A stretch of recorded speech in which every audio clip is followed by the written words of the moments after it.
How surprised are you that Reggie McKenzie actually got the job done?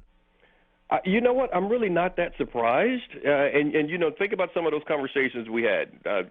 When he was first chosen for the job, everyone was saying why. But the thing about it was whether or not he would have the time to put together a team in the way he had been taught to put together a team. That's through the draft. That's having coaches that can raise guys. That's understanding that you're going to have that it's not always going to be your first round picks, second round picks. You're going to have to be able to develop the lower round guys, and that's what they've been able to do. Now, you also have to be correct with those guys, and that's the amazing thing. So if you say the surprise comes in that they have been correct with their big-time acquisitions, the quarterback, the wide receiver, the pass rusher, the free agent veteran players. They've been home runs on those aspects, and it's rare that everyone gets that right the first time. It's rare some teams can get it right the ninth time. So, yeah, like my team, the Jets. Yeah. So there you go, case in point. So that's the part of it that's been so surprising. But him being good at his job, Big Blake, and we call him that. I call him that to his face. You've seen me do it. Chubby Blake knows that I definitely knew that aspect of it, the scouting and putting together people in a group that understood how to do that, he could handle. I'm just shocked that he's been correct so many times already. I think you laid out well. It's an interesting way to look at it. Now, the complete antithesis, because when we worked together, the Niners were ascending and the Raiders were in the dumps, and now the Raiders are flying and the Niners are a complete train wreck. Now, Eric, full disclosure, Eric and I used to have Trent Baalke on our show every Monday, the GM of the Niners.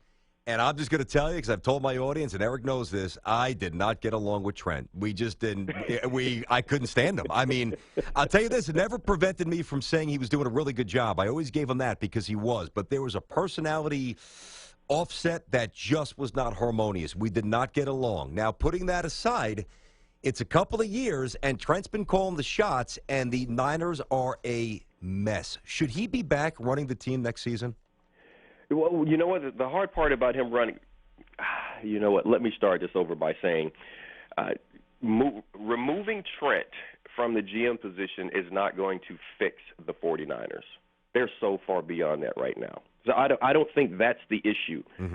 So whether or not he's going to be back is whether or not you still believe in what it is he's doing and what it is he's preaching. Now, I personally think that they're at a point to where they're going to have to just hit the reset button and start over. And that means starting over with a new GM, starting over with a new coach, and just admitting that this experiment went horribly, horribly wrong. But do you really – so the question is from an ownership standpoint, do you want to blow out 3 coaches and 3 GMs 3 consecutive years? That's what you have to look at. You're going to go through 3 coaches in 3 years, and if you're not going to go through another coach, if you're going to blow out the GM, are you going to bring in a GM that wants that same coach, and how is he going to build a team? Is he going to build it in the mindset of what Chip Kelly wants? And I think that's the difficult thing. So I think you have to get rid of Trent Baalke if you're going to move forward right now. Because it's in such disarray over there. Yeah, and the ownership, I mean, I know that Niner fans are really disenchanted with Jed York. I've been away from it for a couple of years. When I was there, Jed was doing a good job. I mean, why has the sentiment shifted so not only quickly, but it's almost there's rage. I see Niner fans, when they talk about Jed York, they don't like him. Well, there's rage because they're losing. Niners fans are passionate. Jets fans are passionate. Football fans are passionate, okay? And when you're losing, that's what happened. You're going to see the fans spewing venom. Why was Jed perceived as doing such a great job before? The team was winning. It was really that simple. Brandon, before you got there and the team was in nearly a decade of losing, no one was perceiving the York family as doing a good job. Jim Harbaugh comes in, that all changes. So Jed, this is the one thing I know about Jed. He wants to win. He cares about winning. It matters to him. This is not just a toy for him. He truly wants the Niners and those colors to win. He cares about the fan base. He cares about the guys in those uniforms. That much I truly believe. Now, and what he's doing as an owner, he's putting his trust and faith in the football guys to do their job. and that hasn't been working out. So ultimately, it's all going to fall on his shoulders. So that's what I'm saying. He has to decide if he wants to continue moving forward with what is there, status quo with Trent Baalke, and try to fix it from a coaching standpoint because he's had some success with Trent there, or if he wants to start all over.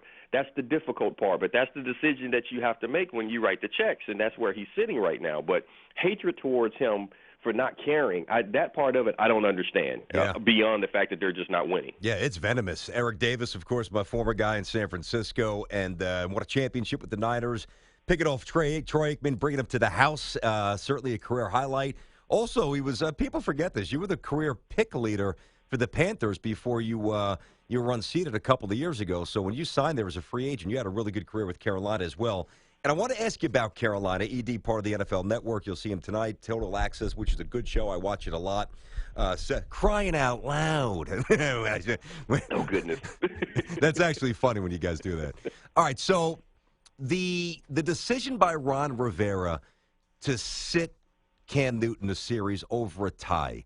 I'm a fan of rules. I grew up in a disciplined house. What's your take on that, though, for a pro athlete? What'd you react? How did you react to Ron Rivera doing that? I see. I would have a problem with that. Oh, okay. I would definitely have a problem with that. And the reason I'm having a problem with that is because you're not affecting Cam. You're affecting me.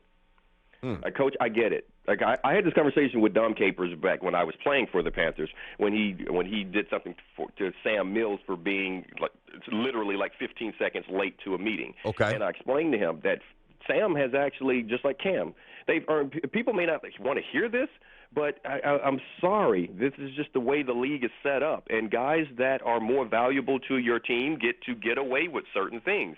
And Cam has earned the right to get away with certain things. Now, do you fine him? Do you hit him in his pocketbook? Yes, that affects Cam. Okay, we have the rules. No one's above the rules, so if you blatantly disregard a rule, you have to be punished. That I get. But don't punish me. Don't take my starting quarterback out of the game and allow the backup to come in and throw an interception that cost us. Don't put him in that situation. And now, okay, it was a tip ball and all these things could have happened. Well, would that have been different if Cam had been out there? Would it have been a different decision? Would the ball have gone a different place?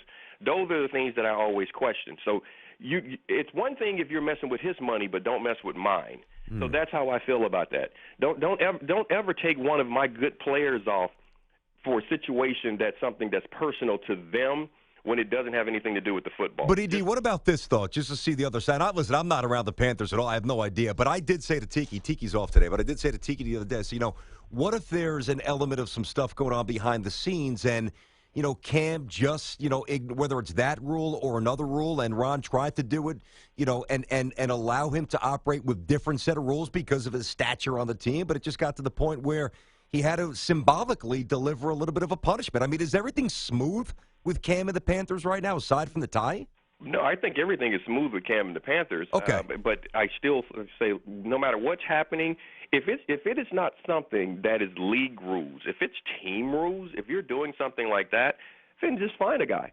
They can charge him as much as they choose. If Cam decides he doesn't want to wear a tie every single road trip or anything like that, you can fine him as much as you like. You let him decide if he wants to wear a tie or if he wants to pay hundreds of thousands of dollars, millions of dollars, whatever his check is that week, to not wear it. But don't take him off the field because I need my starting quarterback to try to stay in the playoff hunt. Yeah, it was. I mean, I could almost keep going, but then I could still say to you, I could flip it. Eric Davis with us here on Tiki and Tierney. I could say, well, what about the second tight end or the nickel corner who might not make that kind of money, but now suddenly sees the star of the franchise kind of skirting around the rules because he's got the money to get himself out of it, and they have. And again, it's a tie. Who the hell cares? Well, you know what? But I can tell you, you know what that tells that guy.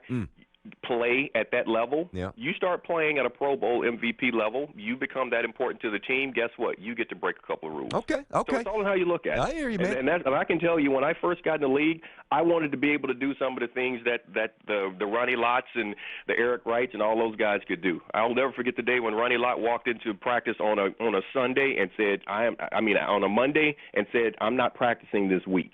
This not week? That I'm not going today. Not that I'm sore. Lindsey was our trainer. He said, Lindsey, I'm not going this week. And Lindsey said, okay. And I said, I can't wait to get to that status.